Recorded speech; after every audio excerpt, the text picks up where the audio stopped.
अब अगर कोई तुम्हें बेवकूफ बनाना चाहे तो क्या कहेगा वो तुम्हें बार बार यही बोलेगा कि भैया जो तूने नोट पकड़ा है वो नकली है, बार बार यही बोलेगा, दो चार लोगों को और लेके आएगा और तुम्हें बार बार यही बोलेगा, उन लोगों से बुलवा देगा कि ये नकली है, नकली है, नकली है। अब ये तुम्हारे ऊपर डिपेंड करता है कि वो असली है कि नकली है, तुम परख करो। अगर तुम्हें पता है, यानी हमारे सत्संग तुमने अच्छे से सुने हैं, अच्छी तरह सीरियल वाइज, तब तुम एकदम परख कर लोगे कि नहीं, जो नितिन दास ने बताया है वही अटल सत्य है। दो छोड़ो, 2000 भी आके बोल देना लोग कि ये नकली नोट है, तुम फेंकोगे नहीं डस्टबिन में।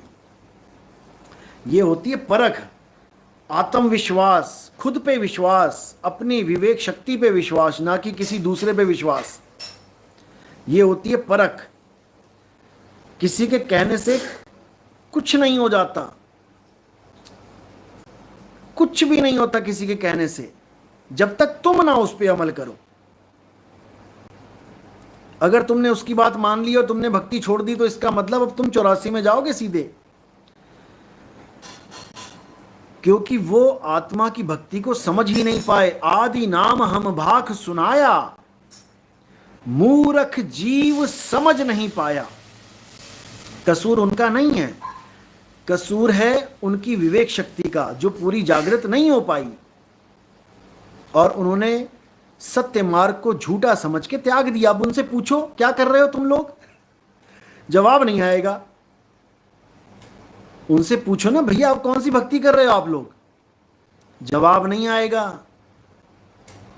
तुम पूछोगे भी ना, अच्छा अपनी भक्ति बता दो क्या कर रहे हो, कोई ना बताएगा, क्योंकि उनको पता है कि जिस दिन हमने बता दिया हमारा खेल खत्म। वो केवल भरमाने में लगे हैं, लेकिन आपने नहीं भरमना है। बात जरासी वरना 84, समझ लो। तो कौन क्या कर रहा है उससे हमें कोई मतलब नहीं है, जिसके भाग में जो लिखा है वही मिलेगा और कुछ नहीं मिलेगा। धक्के मिले हैं तो धक्के ही, धक्के लिखे हैं तो धक्के ही मिलेंगे चाहे किसी पंथ में चले जाओ। इसलिए देह और विदेह को जान लो। ये लोग केवल शरीर को ही समझ पाए आज तक। 9 दरवाजे यहाँ है, 10वां वहाँ है, नितिन दास 10वें द्वार की भक्ति करवाता है। इन लोगों को कभी समझ में ही नहीं आया कि नितिन दास 10वें द्वार की भक्ति करवाता है कि शब्द की भक्ति करवाता है। इनको इतना भी नहीं समझ में आया। अगर इन लोग को इतना भी समझ में आ जाता कि 10वां द्वार अलग चीज है और शब्द गुरु अलग चीज है, यानी अमृत अलग चीज है, 10वां द्वार अलग चीज है, तब भी बात बन जाती। इनको इतनी सी बात समझ में नहीं आई। नानक साहब की वाणी देखो, 9 द्वार न हो दर फीके, रस अमृत 10वें चुईजे। कितना क्लियर कर दिया कि 9 द्वारों से ध्यान हटा लो बिल्कुल। अब ये लोग कहां ध्यान कर रहे हैं, ये आंखों में ध्यान कर रहे हैं। इनका जो सार शब्द है, इनका जो परमात्मा है, तुम्हें आंखों से दिखाएंगे ये लोग कि देखो सामने जो ये गैप है, जो हिलता नहीं डुलता नहीं, अचल है, कटता नहीं जलता नहीं, निराकार है, यही है इनका परमात्मा। इसी आंखों से दिखवा रहे हैं तुम्हें। मुझे पता है ना ये लोग क्या लेके बैठे हैं, क्योंकि असी सब जानते हैं। हाँ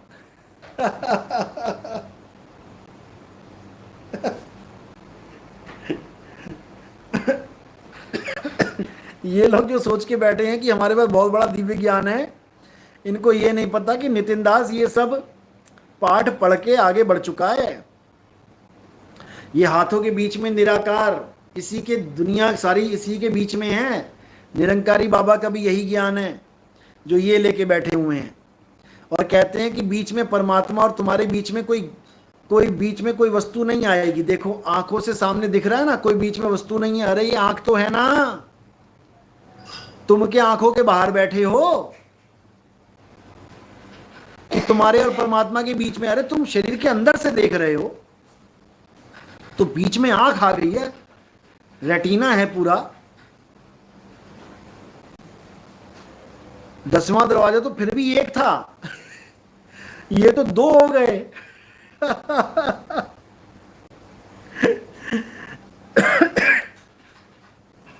10वां दरवाजा तो फिर भी 9 दरवाजों से जुदा था। समझ में आती थी वाणी कि 9 द्वार 9 दर फीके, रस अमृत 10वें चुईजे। वाणी समझ में आती थी, मिलता था ज्ञान वाणी से। अब क्या मिल रहा है? अब 2 आंखों से निकलने की तैयारी करो, क्योंकि जहां आसा तहां वासा। अब 2 आंखों से, 2 दरवाजों से निकलेंगे ये लोग, तब इनको समझ में आएगा कि नेत्र द्वारे जब जीव जाता है तो कहां समाता है। लग जाएगा पता, लग जाएगा पता, चिंता मत करो। ना घोड़ा दूर ना मैदान दूर। 4 राम के व्लॉग। साहेब पूरा गुरु वही है जो शिष्य की बाह पकड़कर निज लोक ले जाए। अच्छा जी, ये आपने मैसेज किया तो था मुझे।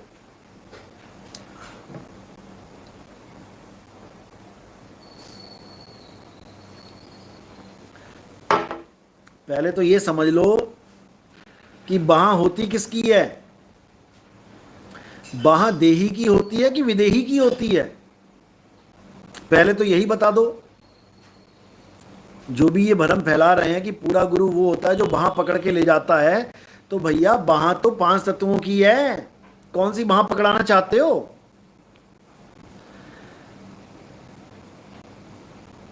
अरे गुरु बच्चे को स्कूल नहीं ले जा सकता बाह पकड़ के। नहीं तो दिखा दो कोई टीचर बाह पकड़ के स्कूल ले जा रहा हो बच्चे को, और ये कह रहे हैं कि वहां सतलोक ले जाएगा। ऐसा भरमा दिया इन लोगों ने, क्या बताया जाए। बाह का मतलब ही देही है, देह है तो बाह है। वहां पर देह का नाम ही नहीं है, वहां देह का काम ही नहीं है, तो कौन सी बाह और कौन बाह पकड़ने वाला? क्योंकि ये लोग देह से ऊपर उठ ही नहीं पाए कभी। ये जितने भी गुरुआ लोग बैठे हैं ये सब देह में ही उलझाते हैं। तुम्हें देही का ज्ञान सुना सुना के परमात्मा बने बैठे हैं, तुम्हारी सारी आस अपनी देह में लगवा के बैठे हैं। बताओ। देखो एक और आ गया ये मनदीप। आपको गुरु कौन बोलेगा, आप दारू पी रहे हो। बताओ। अच्छा ये गिलास को दारू बता रहा है ये, वाह रे वाह। आजा भाई तन्ने भी पिला दे में। दारू। ऐसे ऐसे निकम्मे हैं, क्या बताया जाए।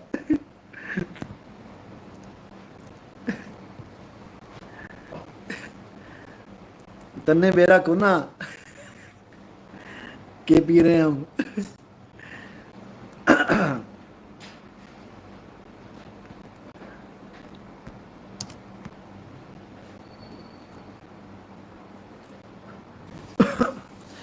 उषा शर्मा, निरंकारी वालों के सत्संग का क्या फ़ायदा? इसमें इंसान कर्म तो करते जा रहे हैं और दारू मीट सब चलता है। बिल्कुल गलत है जी, बिल्कुल गलत है। दारू मीट शराब ये सब बिल्कुल अवॉइड करना है, बिल्कुल ख़त्म करना है, क्योंकि इंसान का काम ही नहीं है ये तो जानवरों का काम है मांस खाना। इंसान अगर आज इंसान बना है, जानवर पहले जानवर ही था। ये जब आया था संसार में बना था ये, तो जानवर की तरह ही खाता पीता था। लेकिन धीरे धीरे धीरे करके इसने शाकाहार की तरफ मुड़ गया ये। बाकी कोई जानवर फसल क्यों नहीं उगा पाया? केवल इंसान को ही नेमत क्यों मिली है? क्योंकि परमात्मा भी यही चाहता था कि ये एक अच्छा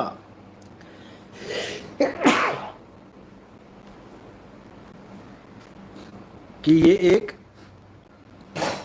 अच्छा जीव बने, टॉप ऑफ द क्रिएशन। हाँ तो बात बीच में रह गई, पहले इसको क्लियर कर लेते हैं। बाह पकड़ने वाली, कि क्या गुरु बाह पकड़ के लेके जाता है? अरे जा भाई मनदीप, तेरे बस की बात नहीं है, घर बैठ जाके अपना आराम से।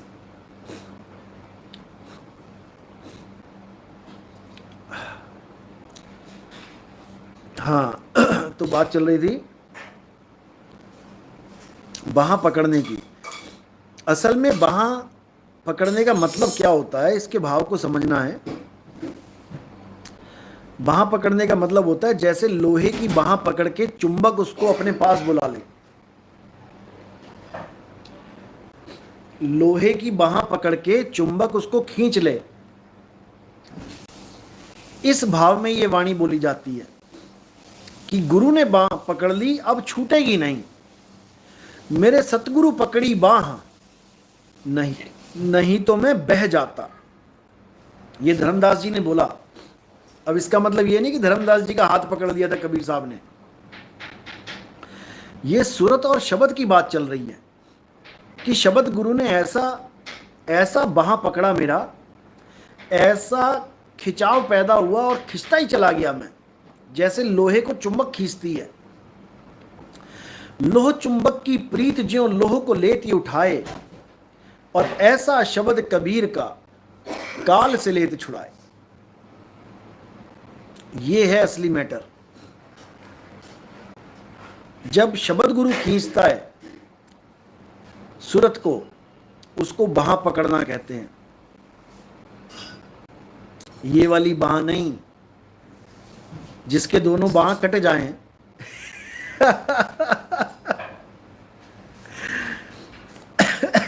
कोई ट्रेन से गिर जाए, उसकी दोनों बाँह कट जाएं, पूरे कंधे से बिल्कुल जीरो, उसके क्या बाल पकड़ के लेके जाएगा? बताओ। या उसकी टांग पकड़ के उल्टा उल्टा उल्टा लटका के लेके जाएगा चमगादड़ की तरह, या गर्दन पकड़ के लेके जाएगा उसको। गजब के लोग हैं, गजब के। फिर कहते हैं नितिन दास हंसता बहुत है। अबे तुम लोग हंसाते हो तो हंसता है। क्या किया जाए बताओ। ऐसे ऐसे धुरंधर आ जाते हैं वाणियों का अर्थ करने में कि लोटपोट हो जाए बंदा। गजब के लोग हैं।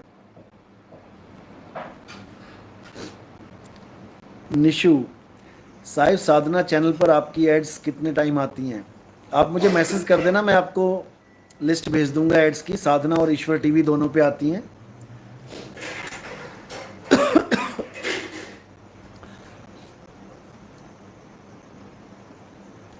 एक मिनट रुको, बड़ा खतरनाक खड़का लगा दिया।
सतनाम सतनाम।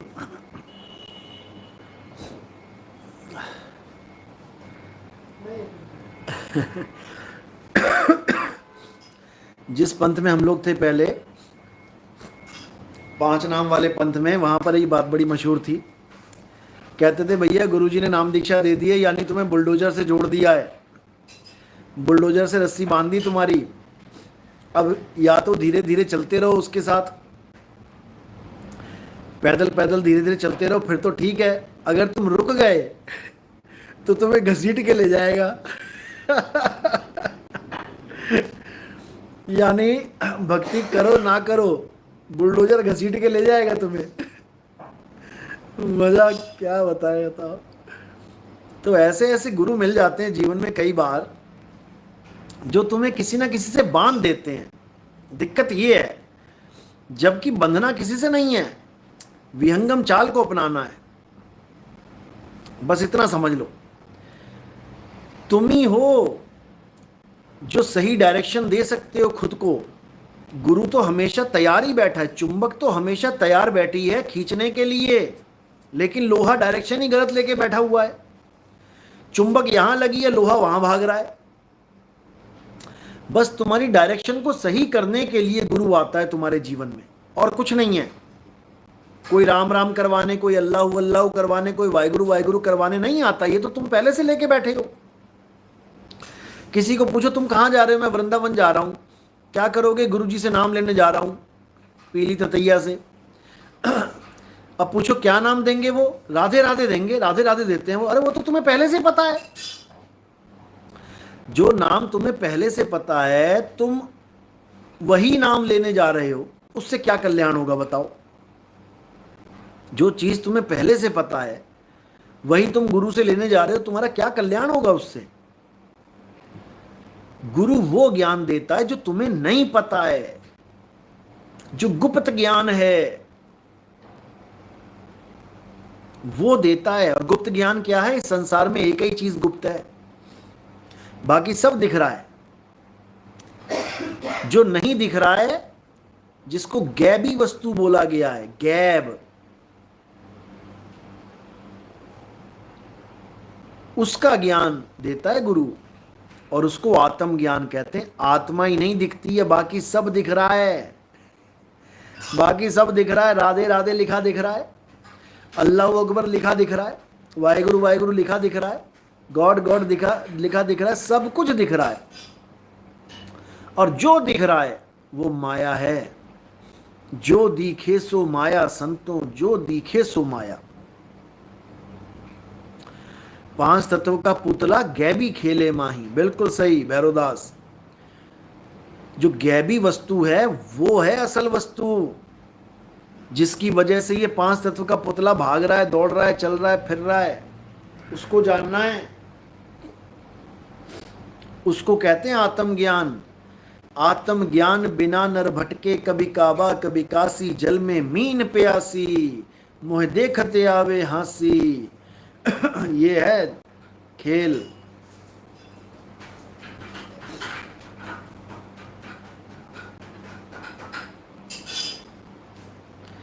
ध्रुव कुमार, गुरुजी अब हर एक संत बताते हैं जो आत्मा कहाँ रहते हैं।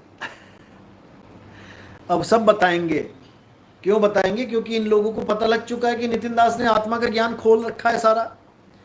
और जो हमारा ज्ञान एक बार सुन लेता है वो फिर इन लोग से सवाल जवाब करता है। इनके पास जवाब नहीं होता, फिर इनको हमारे सत्संग सुनने पड़ते हैं। यही असलियत है। आज कितनी सारी ऐसी चीज़ें हैं जो हमने खोली थी, हमने बताई थी, और आज सारे बाबा लोग वही कॉपी कर रहे हैं। जितने भी यूट्यूब पे बैठे हैं धुरंधर, जहां तुम सार शब्द लिख दोगे, केवल तुमने सार शब्द लिख देना है, उसके बाद जितने सार शब्द वाले बैठे हुए हैं ये सब कॉपी कैट है। ये सब नकल मार रहे हैं, A to Z नकल मार रहे हैं। चाहे वो महाराष्ट्र वाला है, आजकल सार शब्द कर रहा है। पहले क्या देता था? लक्ष्मी मंत्र लो हमसे, पैसा कैसे कमाना है हमसे ऑनलाइन दीक्षा लो, भोले शंकर का मंत्र लो, साईं बाबा का मंत्र लो, ये मंत्र लो, वो मंत्र लो। मंत्र बेचता फिर रहा था ऑनलाइन। जब से मैंने 2018 में सत्संग शुरू किया, वो मंत्र वाला किस्सा खत्म कर दिया। अब नी शब्द पे आ गया। नी शब्द, सार वस्तु, कबीर साहब का असली ज्ञान। अब कहां से आया तेरे पास असली ज्ञान? अपने चैनल पे लिखता है कि मुझे 2018 में परमात्मा मिले। मुझे 2018 में परमात्मा मिले, गुरु मिल गए।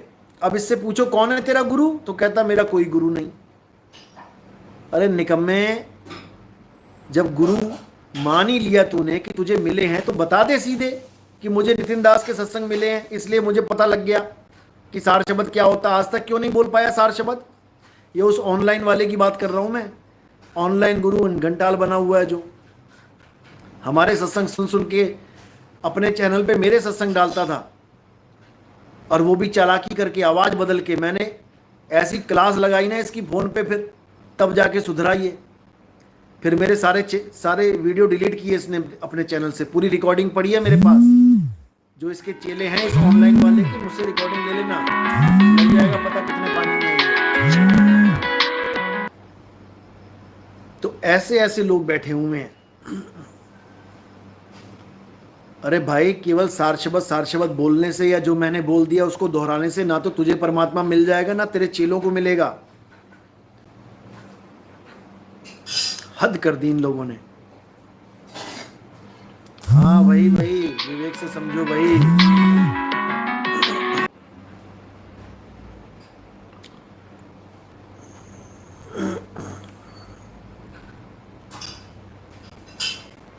क्योंकि इन लोगों को इससे कोई मतलब नहीं है कि तुम्हारा बेड़ा गर्क होगा कि बेड़ा पार होगा। इनको कोई मतलब नहीं है।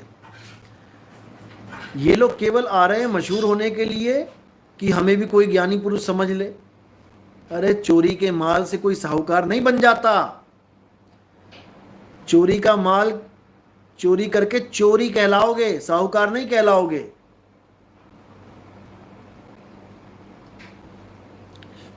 इसीलिए मैंने जो थुक चट्टू वर्ड बताया है बिल्कुल एक्यूरेट है। ये थुक चट्टू ही बोलते हैं ऐसे लोगों को।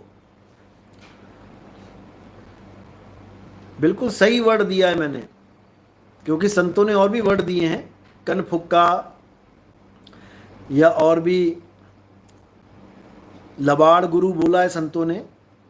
लबाड़ गुरु जो लबड़ लबड़ लबड़ लबड़ बोलता ही रहता है, अनुभव के नाम पे जीरो है, लेकिन पूरी बीजक रटी हुई है, पूरी कबीर सागर रटी हुई है, सारे ग्रंथ रटे हुए हैं। देख तेरी को, सुबह से लेकर शाम तक पूरी रात भजन मंडली चल रही है, भजन गा रहा है, 500-500 भजन याद है, ढोलकी बजा रहा है, हारमोनियम बजा रहा है, गाता जा रहा है, गाता जा रहा है, पूरी रात काली कर दी, नोट कमाता जा रहा है, लोग चढ़ाते जा रहे हैं पैसा उसके ऊपर।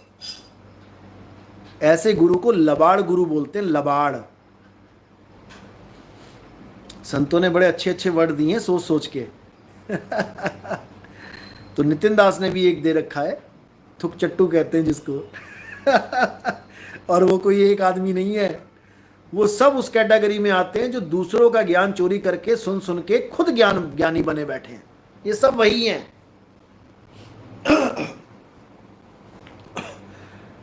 उसमें हमारे भी कई चेले आते हैं जो YouTube चैनल बना बना के गुरु घंटाल बने बैठे हैं। अपना पता नहीं है कि कहाँ जाएंगे, कौन सी 84 में धक्के खाएंगे, लोगों को गीता का ज्ञान समझा रहे हैं महाराज जी। ऐसे ऐसे निकम्मे भर्ती हो गए थे, परमात्मा ने कान पकड़ के निकाले हैं।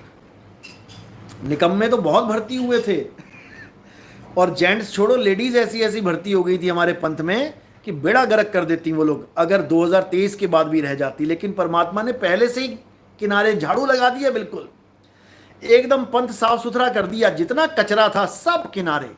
अभी बताएंगे क्या क्या कचरा था, अभी तो नहीं, क्योंकि शुरुआत नितिन दास नहीं करता कभी, अंत अच्छी तरह करता है, शुरुआत कभी नहीं करता। क्यों? क्योंकि जिम्मेदारी पड़ जाती है सिर के ऊपर।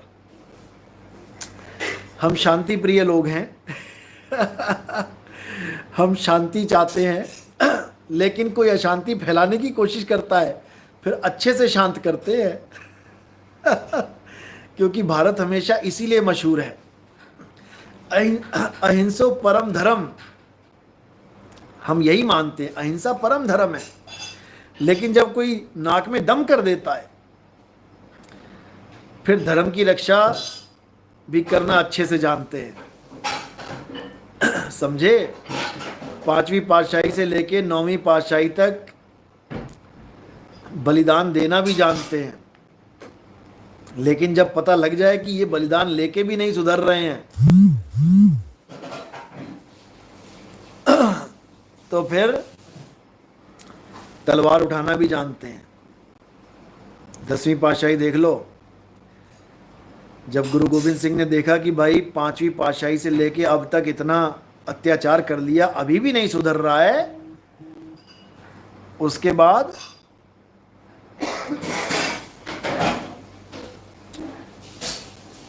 असली रूप दिखाया। फिर आओ तुम्हें फिर असली रूप दिखाते हैं, संत सिपाही का। अभी तक तो केवल संत ही मिले तुम्हें, अब सिपाही मिलेगा। बिल्कुल नंदू दास, अहिंसा परमो धर्म, हिंसा तथैव चा। बिल्कुल यही सिद्धांत है हमारा, हमारे धर्म का यही सिद्धांत है, जो हमारा असली सत्य सनातन धर्म है कि सबको जीने दो, जियो और जीने दो। लेकिन जब कोई अपनी औकात दिखाने लग जाए, जब कोई धर्म के खिलाफ चलने लग जाए, तो उसको अकल भी दे देना है, उसको अकल भी देना जानते हैं। ऐसा नहीं कि नहीं देना जानते हैं। लेकिन कुछ लोग ऐसे होते हैं जो किसी की सहन शक्ति को उसकी कमजोरी समझ लेते हैं, और इस गलत फहमी को अच्छे से निकालना जानता हूं मैं। ये समझ लेना, अभी तुम्हारा पाला पड़ा नहीं है हमारे जैसों से, इसलिए तुम्हें ऐसा लगता है कि तुमने बाजी मार ली है, ऐसा कर दिया वैसा कर दिया। लेकिन अगर हम अपनी आई पे आ जाए ना, तो दुनिया छोटी पड़ जाएगी मुंह छुपाने के लिए। लेकिन फिर भी हमारा हाजमा बहुत अच्छा है, अच्छी से हजम करना जानते हैं। हमारे पंथ में ऐसी ऐसी बर्बाद औरतें आ गई थीं, अगर उनकी कहानियां सुना दूं तो तुम्हारे पैरों से ज़मीन निकल जाएगी। ऐसी ऐसी बर्बाद लोग क्योंकि देखो, ये इंसानी फितरत है, ये इंसान पुतला है कमियों का, इसलिए इसको इंसान बोला जाता है। और ये हमें खूब पता है कि अगर हमारे पंथ में कोई भी आ रहा है तो दूध का धुला नहीं आ रहा है, 3600 विकार लेके आ रहा है। अगर डॉक्टर के पास कोई भी आदमी आ रहा है तो स्वस्थ आदमी नहीं आ रहा है। स्वस्थ आदमी को आने की जरूरत ही क्या है डॉक्टर के पास? अब डॉक्टर के पास कोई आदमी आ रहा है तो वो बीमार आ रहा है। अब डॉक्टर चेक करेगा। डॉक्टर का पहला काम क्या है? वो चेक करेगा। वो तुम्हारे पेट पे देखेगा, दबा दबा के तुम्हारी किडनी साइड देखेगा, तुम्हारे लगाएगा, स्टेथो लगाएगा, सब कुछ देखेगा, तुम्हारी कंडीशन देखेगा कि तुम्हारी हालत कैसी है, इन्फेक्शन कितना फैला हुआ है। उसके बाद हर मरीज को चेक करके अलग अलग दवाई देगा। ऐसा नहीं है कि डॉक्टर के पास 10 लोग आ गए हैं तो उस 10 को इंजेक्शन ही लगा देगा वो, ऐसा नहीं है। किसी को गोली देगा, टैबलेट, किसी को कैप्सूल देगा, किसी को इंजेक्शन लगाएगा। जो ज़्यादा इन्फेक्शन फैल गया तो इंजेक्शन भी लगाना पड़ेगा, और किसी को ड्रिप भी लगा देगा। 3-3 घंटे लेटा देते हैं हॉस्पिटल में, सबको नहीं लेटा रहे हैं। जिसको ड्रिप की जरूरत है उसको ड्रिप लगाएंगे, जिसकी गोली से काम चलेगा उसको गोली दे देंगे, जिसका इंजेक्शन से काम चलेगा उसको इंजेक्शन लगाएंगे, क्योंकि सबके रोग अलग अलग है, क्वांटिटी अलग अलग है। इसी प्रकार हमारे पास जब भी कोई आता है, चाहे वो आदमी है चाहे वो औरत है, हमें अच्छे से समझ में आ जाता है कि ये कितने पानी में है। बातों से, सवाल जवाब से, जिज्ञासा से, और 2, 4, 5, 10 दिनों के बाद क्या मैटर चल पड़ता है। बहुत सी ऐसी आती हैं, शुरू में गुरुजी बहुत अच्छा ज्ञान, बहुत अच्छा ज्ञान। थोड़े दिनों में गुरुजी आप बहुत प्यारे लगते हो, बहुत अच्छे लगते हो, बहुत सुंदर हो गुरुजी, आई लव यू। चल पड़ता है, काम शुरू हो जाता है। ये रियलिटी बता रहा हूँ मैं, ये मत समझना कि मजाक कर रहा हूँ मैं। उसके बाद लव यू करते करते और आगे बढ़ जाते हैं। गुरुजी मुझे कभी सच्चा प्यार नहीं मिला, मेरा पति मुझे प्यार नहीं करता। तो तुमने क्या गुरु को प्ले बॉय समझ लिया क्या, कि गुरु ने ठेका ले लिया है? तुम्हें तुम्हारा पति प्यार नहीं करता तो तुम यहां से प्यार पूरा करोगी? ऐसी ऐसी निकम्मी इस पंथ में भर्ती हो गई थी, परमात्मा ने ऐसा झाड़ू लगाया कि दिखाई भी नहीं देती हैं कहां हैं अब। ये सब स्क्रीनशॉट पड़े हैं मेरे पास, सारी रिकॉर्डिंग्स पड़ी हैं मेरे पास। कहीं मैंने चला दी ना तो धरती छोटी पड़ जाएगी मुंह छुपाने के लिए। राम राम। एक तो कहती गुरुजी मैंने नाम दीक्षा ले लिए, क्या मैं बॉयफ्रेंड बना सकती हूँ? शादीशुदा 3 बच्चों की मां, बताओ गुरु जी से पूछ रही है कि क्या मैं बॉयफ्रेंड बना सकती हूँ, मेरी मुक्ति तो हो जाएगी ना। हाँ तेरी तो हो जाएगी पक्का, किसी की होए ना होए तेरी जरूर हो जाएगी। और उन्हीं की सहेलियों से पता लगता है कि इनके एक नहीं 10-10 बॉयफ्रेंड हैं, 10-10 बॉयफ्रेंड लेके बैठी हुई हैं और भक्ति करना चाहती हैं। बताओ, इन्हीं की खास खास सहेलियों से पूरी रिकॉर्डिंग पड़ी हुई है हमारे पास, क्योंकि हमको पता है कि माया महाठगनी हम जानी। आज तक यही होता आया है। बाबा लोग क्यों जेलों में बैठे हैं? क्योंकि वो परख नहीं करते।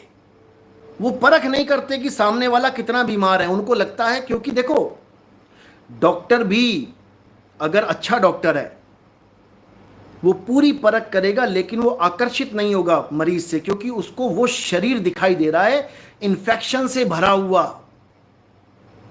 उस डॉक्टर को ये समझ में आ रहा है कि इसका मैंने इलाज करना है, भोगना नहीं है।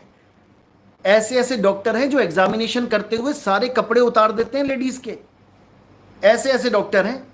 ब्रेस्ट कैंसर वालों के पास चले जाओ, तुम्हें पता लगेगा कैसे कैसे कहां कहां हाथ लगा के देख रहा है, वो चेक कर रहा है, लेकिन वो आकर्षित नहीं हो रहा उससे। कोई आज का काम नहीं है हमारा। 2010 से 2024 हो गया है, यही काम कर रहे हैं। और तुम्हें लगता है कि कोई हमें आकर्षित कर सकती है? तो तुम्हारे दूध के दांत नहीं टूटे अभी। अगर तुम सोच रहे हो कि नितिन दास को कोई औरत आकर्षित कर सकती है, तो तुम अभी बच्चे हो, समझे? क्योंकि हमें हड्डी और मांस दिखाई देता है, हमें लार थूक गिद्ध पीक, हमें कान की मैल, आंख की मैल, लिंग गुदा से निकलने वाली गंदगी दिखाई देती है। रोज गंदगी निकाल रहा है ये शरीर। जो तुम सोच रहे हो कि नितिन दास को कोई आकर्षित कर सकती है, इतना बुरा हाल है लोगों का। हमारे पास शुरुआत में 2018 में एक औरत आई, नानी माँ है वो, नानी अम्मा, बेटी की भी बेटी है उसकी। मैं आश्रम से आ रहा था वापस, तो स्टेशन पे उसको पता लगा कि मैं आने वाला हूँ, स्टेशन पे मिलने आ गई नानी अम्मा। और लिपस्टिक लगा के, बिंदी विंदी पाउडर लगा के, एकदम टिच होके मुझे मिलने आई स्टेशन पे कि सत्संग सुनते हैं जी, जाते जाते दर्शन कर लेते हैं। मैंने तो यही सोचा, दर्शन करने आई हैं, चलो संतों के दर्शन करने चाहिए। तो मुझे आके कहते हैं, महाराज जी, कहती हैं गुरु जी जब से आपके सत्संग सुने हैं हम तो आपके दीवाने हो गए, आप चाहो तो हमारा रेप भी कर लो। अब बताओ, ये नानी अम्मा की कहानी सुना रहा हूं मैं तुम्हें।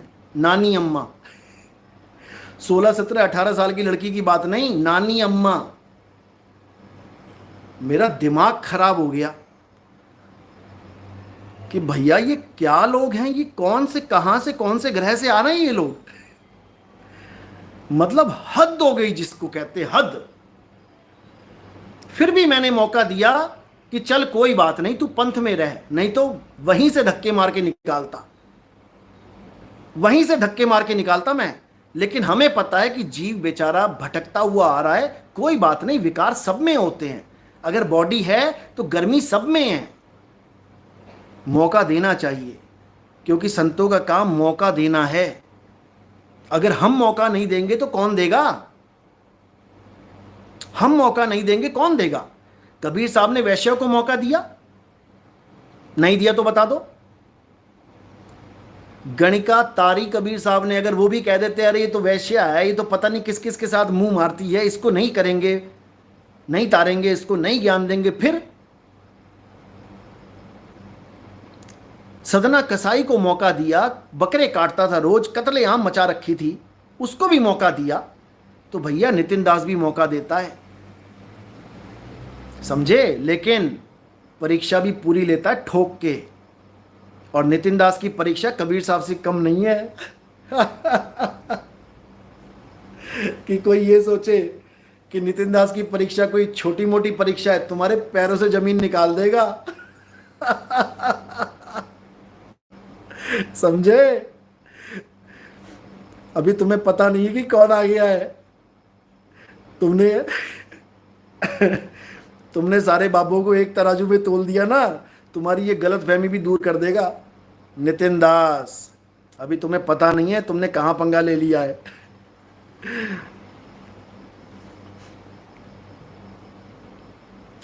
तो लेकिन फिर भी हमारा कोई मकसद नहीं है किसी को बदनाम करना, क्योंकि सब मालिक के जीव हैं, हमने भी जवाब देना है आगे जाके। हमारा कोई मकसद नहीं कि मैं किसी को बदनाम करूं, लेकिन बेटा राजनीति करोगे तो तुम्हारी जमीन छोटी पड़ जाएगी दुनिया की, याद रखना। प्रेमी बन के रहो, बहुत अच्छी बात है, प्रेम से भक्ति करो, बहुत अच्छी बात है। नितिन दास को राजनीति से सख्त नफरत है, सख्त नफरत, इतना समझ लेना। और ये वाणी में भी मैंने 1000 बार दिखाया है कि अब राजनीति खत्म करने आया हूं मैं, क्योंकि मेरा हर काम वाणी के द्वारा चलता है, वाणी के अनुसार चलता है, बिना वाणी के नहीं चलते हम। और वाणी भी यही बोल रही है कि अब राजनीति खत्म होगी और योग चलेगा, और वो समय आ गया है, समझे। तो हमें मत सिखाओ कि गुरु को कैसा होना चाहिए, गुरु जैसा होना चाहिए वैसा ही है। चेलों को ठीक करने आए हैं यहाँ पे गुरु जी, चेलों से ठीक होने नहीं आए हैं। तो आधा ट्रेलर आज दे दिया है मैंने, तो आधा बाद में देते हैं। अभी मैं इंतज़ार कर रहा हूँ एक वीडियो का। सुना है एक विरोधी एक वीडियो डालने जा रहा है, अच्छी बात है, डालो, उसके बाद देते हैं अच्छे से अकल, क्योंकि शुरुआत कभी नितिन दास करता नहीं है और अंत कभी छोड़ता नहीं है, याद रखना इस बात को। निक्की, साहिब बंदगी सतनाम मेरे मालिक, आपकी सदा ही जय हो, साहिब बंदगी सतनाम। सीताराम, गुरुजी कुछ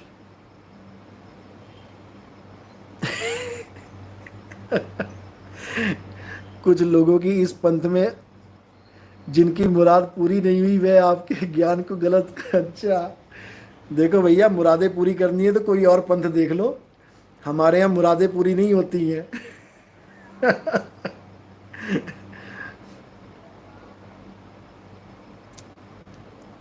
अच्छा, क्या बात है। प्रदीप महाराज जी कह रहे हैं कि रियल गुरु कभी यूट्यूब पर नहीं आएंगे, और कहाँ पर आएंगे भाई, बताना जरा, कौन से जंगल में बैठेंगे वो और आप जाओगे जंगल में ढूंढने उनको, ये भी बता देना। कोई बात नहीं, बच्चा है, जाने दो।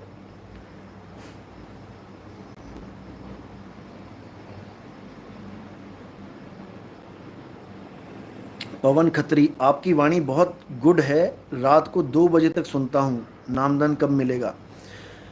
अच्छी बात है, सुन रहे हो आप, अभी और अच्छे से सुनो, कम से कम 5-6 महीना लगातार सुनते रहो। जब पूरा समझ में आ जाएगा नाम दीक्षा तभी लेना, जल्दबाजी मत करो। पहले पूरा ज्ञान अच्छे से समझ लो। रामपाल, सत्यनाम साहिब बंदगी, ये राजनीति वाले सवाल यहाँ मत करो, कौन सी पार्टी अच्छा काम कर रही है कौन सा नहीं कर रही है, सब आप लोग को दिखाई देता है, मेरे मुंह से क्या बुलवाओगे। मैं यहाँ कोई पार्टियाँ बनाने थोड़ी नहीं आया हूँ कि इस पार्टी को वोट दो उस पार्टी को वोट दो। आपके शहर में जो अच्छा काम कर रहा है आप उसको वोट दो। कि नाम बिकने लग जाता है तो भ्रष्ट से भ्रष्ट आदमी उस पार्टी में घुस जाता है और वो भी जीत जाता है। पार्टी में नहीं फंसना है, अच्छे इंसान को वोट देना है, चाहे वो किसी भी धर्म का हो। तुम्हारे धर्म का नहीं भी है लेकिन वो तुम्हारे समाज का कल्याण कर रहा है, शहर में अच्छा काम करवा रहा है, तो उसको वोट दे दो। अच्छे आदमी को वोट दो, किसी पार्टी के चक्कर में मत पड़ो कि इसी पार्टी को देना है, भले सामने भ्रष्ट बैठा हुआ है, देना इसी पार्टी को, नहीं, बिल्कुल नहीं। नाम बड़े और दर्शन छोटे वाला काम थोड़ी नहीं करना है। आपके शहर में जो ईमानदार आदमी खड़ा है, जो जिम्मेदार खड़ा है, उसको वोट दो। अच्छे आदमी जीतेंगे, काम करवाएंगे, बुरा आदमी जीतेगा, लूटेगा, खाएगा। इतनी भी बात अगर समझ में नहीं आ रही तो कहां से फिर विवेक, कहां गई बुद्धि।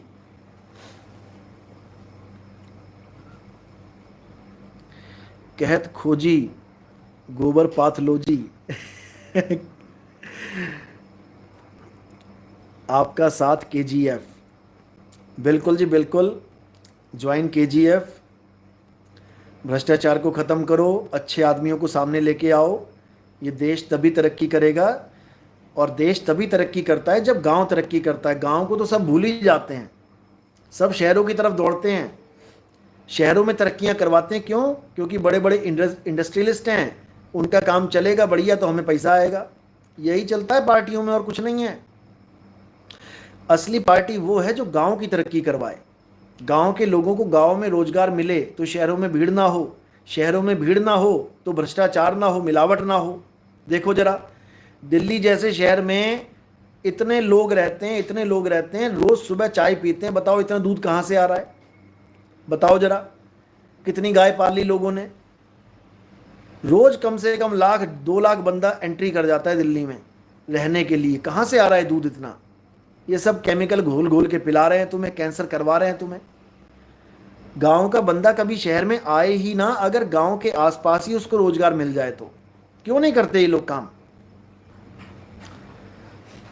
असली आदमी वो है जो गांव का भला करे, शहरों का भला तो हो ही रहा है।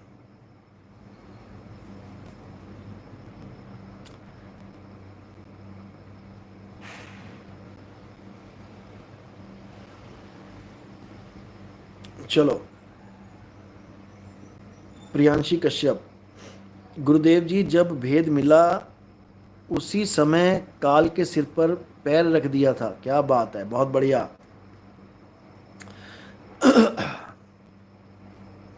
जब तक आप इस शरीर को काल नहीं समझोगे ना, जब तक आपका मोह भंग नहीं होगा, कल्कि और कली का जो युद्ध है अभी आपको समझ में नहीं आएगा। लोग इंतजार कर रहे हैं कि कल्कि भगवान आएगा घोड़े के ऊपर बैठ के, हाथ में तलवार लेके। बताओ, पहले तो ये बता दो कि आज का युग बटन दबाने का युग है। एक बटन दबाया एक शहर गायब, दूसरा बटन दबाया दूसरा शहर गायब, तीसरा बटन दबाया तीसरा शहर गायब। तो कल्कि भगवान घोड़े से क्या करेगा बताओ? तलवार से। तलवार वाला कोई बंदा ही नहीं लड़ने के लिए। अरे कम से कम दुश्मन के पास तलवार हो तब तो तलवार से लड़ेगा वो। दुश्मन तो मिसाइल लेके बैठा है, परमाणु बम लेके बैठा है, और तुम्हारा कल्कि भगवान घोड़े पे दौड़ा आएगा। बताओ, थोड़ी सी तो अकल लगा लो, थोड़ी सी तो बुद्धि लगा लो। पर किसी को बुद्धि नहीं लगानी है, क्योंकि वो लिखे पढ़े लोग हैं। जो लिखा हुआ है उसको पढ़ के बस वही सत्य मान बैठे हैं। पढ़े लिखे बनो, पढ़े लिखे, पढ़े लिखे बनो, लिखे पढ़े मत बनो। पढ़े लिखे कैसे बनते हैं? पहले पढ़ो, फिर विवेक लगाओ, विचार करो, और फिर जो समझ में आया उसको लिख दो, यानी बता दो, मुंह से बोल दो या लिख दो। हमने ग्रंथों में लिखा है।